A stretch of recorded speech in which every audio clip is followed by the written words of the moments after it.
Hi everybody, welcome to another episode of The Great Chefs of Whistler. I'm Mick Dalla, and today we have a guest on that's got the best job description in Whistler. How would you like to be mayor? Well, this is Ted Nebling. Thank you very much for coming, sir. And a pleasure meeting you, I must say.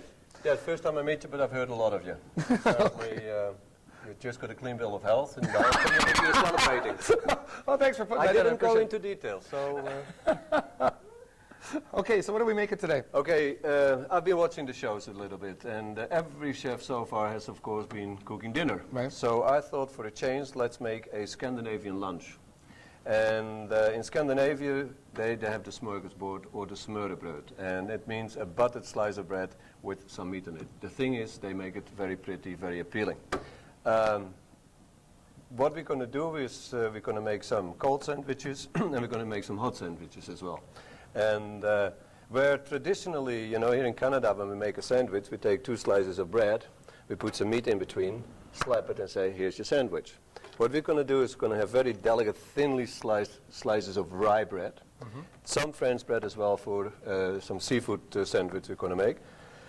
And then they're going to have some unique and unusual toppings. And you're going to help me with part of making the toppings. The first thing I want you to do is heat the pan. Chop the bacon that I've got here and cut it in about 1/2-inch pieces.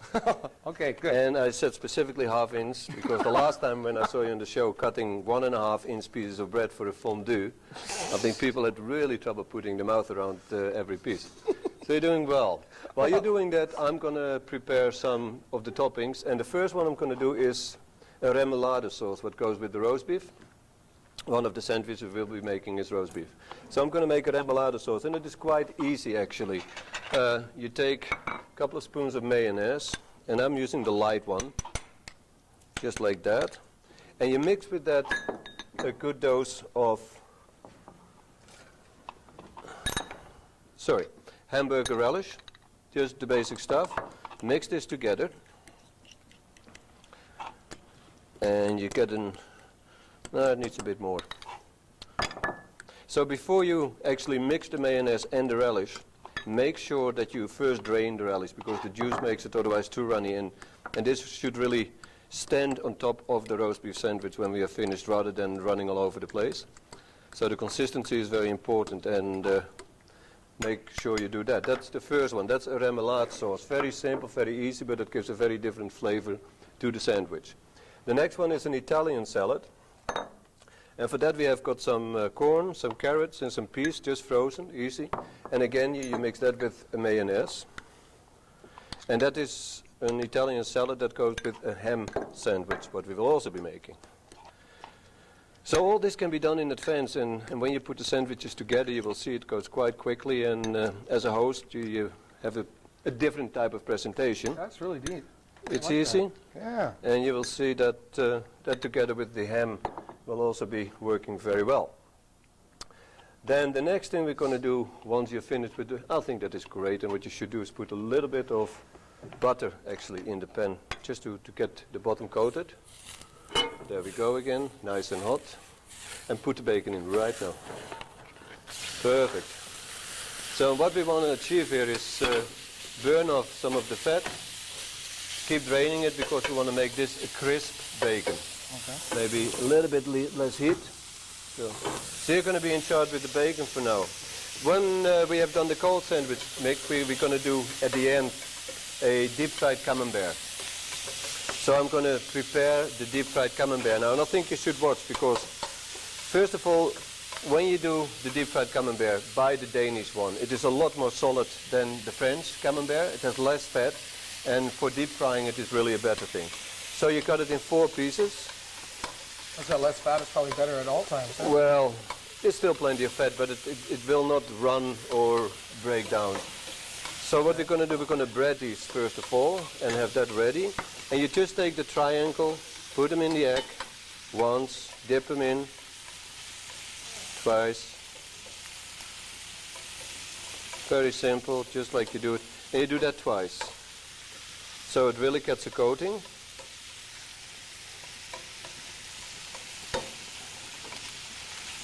And the best is to do this again in advance, because if you put it in the fridge and it gets really cold, it really fries a lot better. So we will do 4 of these. And you're doing great with the bacon. So once in a while, if you can drain some of the juices off, so I'm it just really trying to gets figure out rich. which the best way to do it would be here. Yeah, just drain it in there, right? We don't have to use the fat again. In Scandinavia, actually, what they do, that they solidify the bacon fat and then mix it with cumin and other kind of spices, and they use it instead of butter. You like the way we have our kitchen But arranged? this is just the perfect way. I mean, Isn't this great? I'm really impressed with your drain, your Yeah, fridge, stove, and a stove right sink. here. There we go. And you have a great imagination. I mean, we are not going to talk about what really is behind us here. You know, there's Anyhow. garbage in our fridge sometimes. So just let it go now a while. And maybe what you should do is, just to show that you know what you're doing, leave the bacon. And you do one of these camemberts as well. I really want to make sure that you pick up the tricks of the trade. Okay. So having done that, paper towel. I'm not going to start making the rye bread. One of the things you have to do in order to make sure that the bread doesn't dry out, you have to seal it with a bit of butter. And so I'm going to start off with 2 roast beef sandwiches. That was twice Can over we through put here, this a little bit higher? Yeah. Dip it. You're doing pretty good. So you always use butter over here, none of that bacon fat, because that would be pretty unhealthy these days. And it doesn't have to be a lot of butter, but you make sure that the whole sandwich gets covered. Because afterwards we put on some lettuce, and if that is wet, what it should be still, then it would just soak the bread I perfect. think I'm done, boss. Yeah, I think you're just a champion. So we put this away in the fridge, Okay. your fridge. That was a stove last week, I noticed.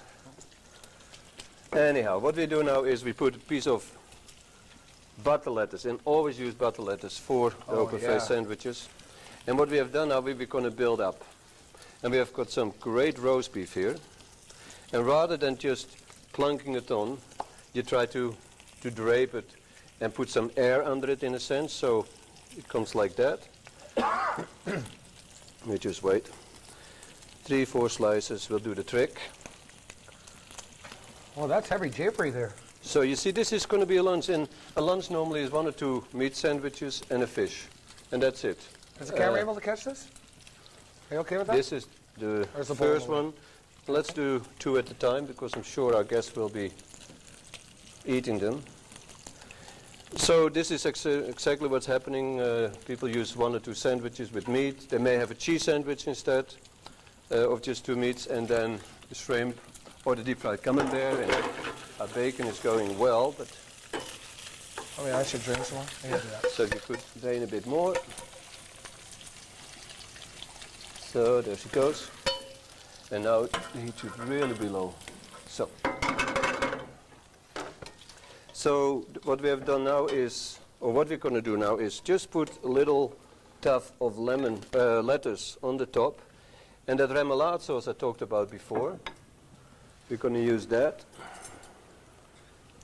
And just put it there. You see, that's why I made sure that we drained it first, because if the green relish had been with the juice, the remoulade would just have run Right. off. What we do now is look for some further decoration. And what we do here, we take a tomato, cucumber, tomato, put them together, throw it over, twist. 1.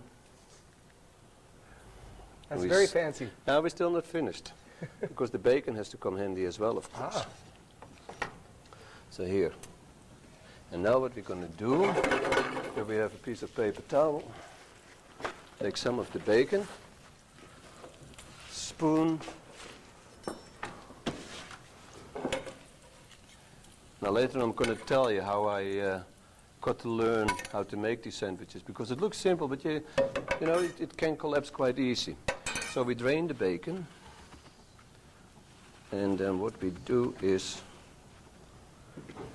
put a bit of bacon on the side.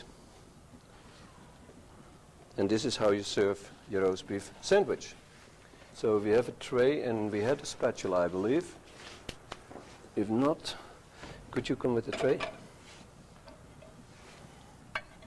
So you always serve it a combination of sandwiches, put it in the middle of the table. So these are the first 2 sandwiches, very simple. That is fabulous. And the thing is, you are not using more ingredients than you would use for an ordinary sandwich.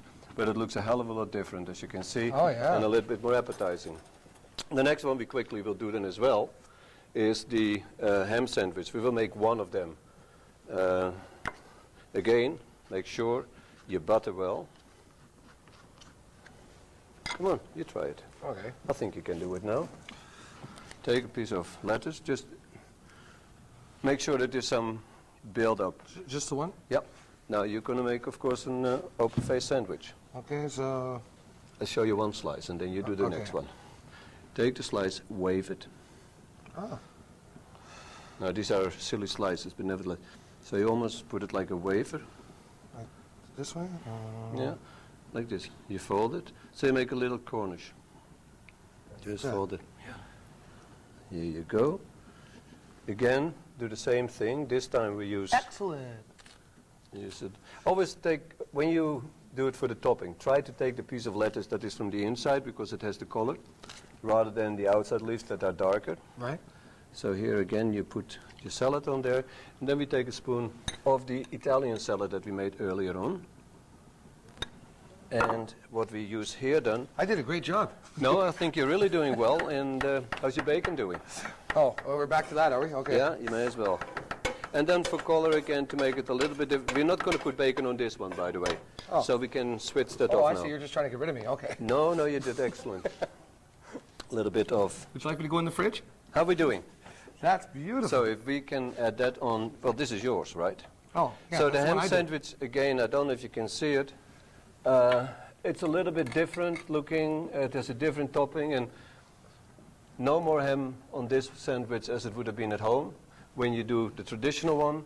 But again, it looks better and it looks a little bit different.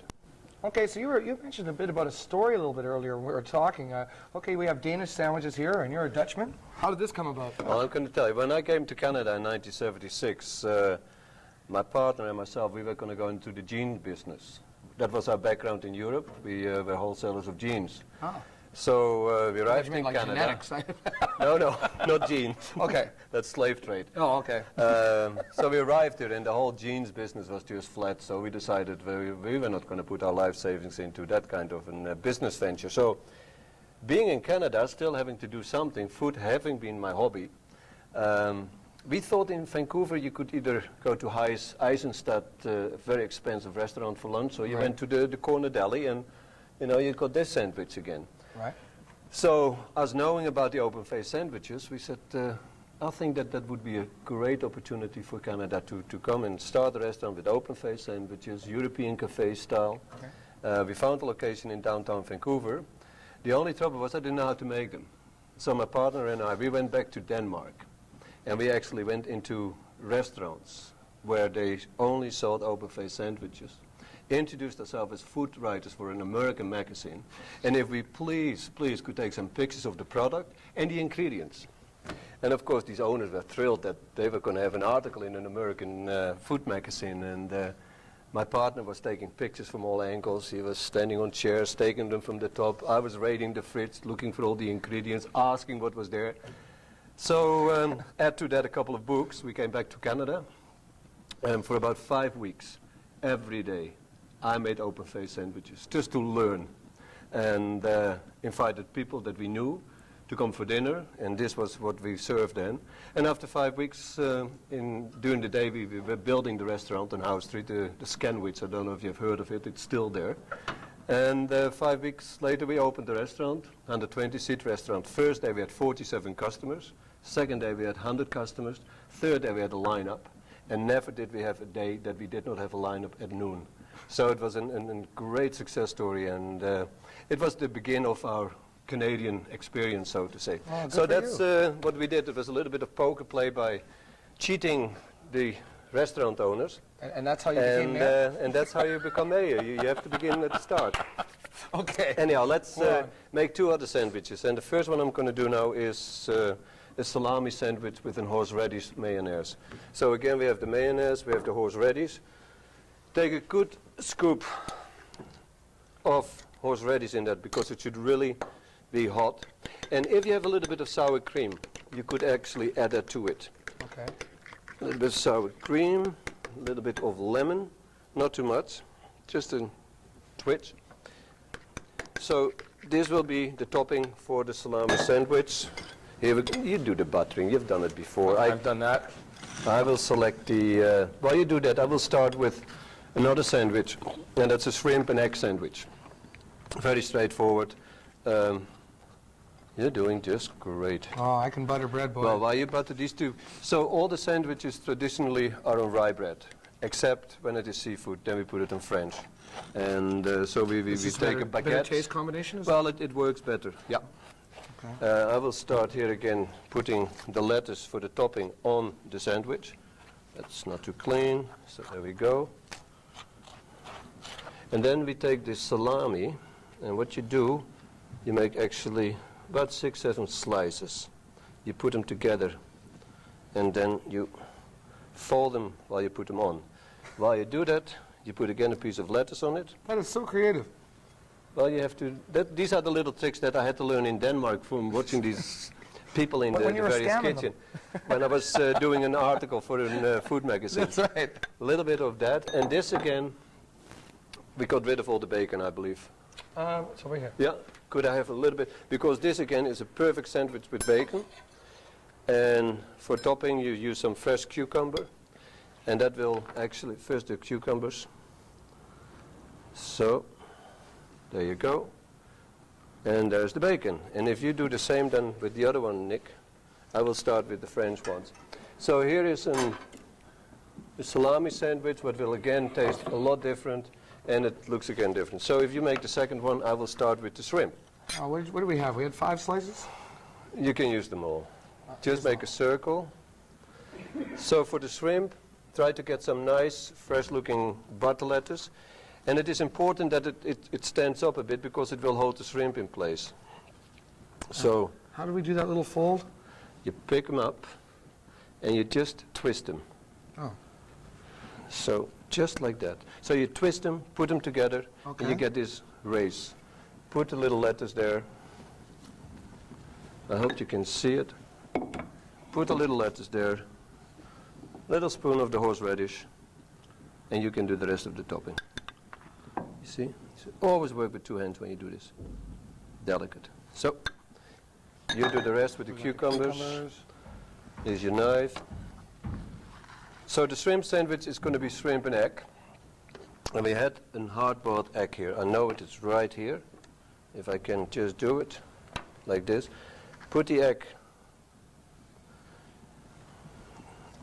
slice it. Then we cover it with shrimps. Spoon, spoon, spoon, spoon. No, in Denmark we don't use spoons. We just put the shrimps right on top of the egg. Make sure that the lettuce will hold them up. And the lettuce is getting a little bit too soft now. It should stand up. But you get the idea. And Keep lettuce in water. It keeps Yeah. it crisper, I imagine. I think I'm going to redo this one. Put this one away, get another slice of bread, and find some good lettuce. Because it is really important that the lettuce holds the shrimp in place. If it doesn't, then it really doesn't make the sandwich look the way it should do. So here is again, and there we go with the shrimps. And you see this time it stands much better.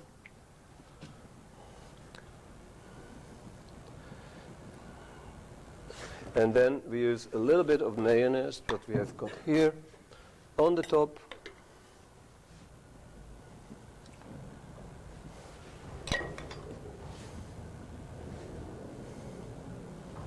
Two slices of lemon, up, and you see everything is having a top. And if you have a bit of parsley, just sprinkle it over, or if you have a little bit of dill, just sprinkle it on top. And we have an open face shrimp and egg sandwich. And we will put this on the tray as well. Oh, you're smart. You put your own little plate together. Yeah. Maybe we should start heating the oil, because the next thing we're going to do is a deep fried camembert, which will always be the last sandwich that will be served, and that's served Take hot. them out of the fridge? Yeah, better well. Okay, there she goes.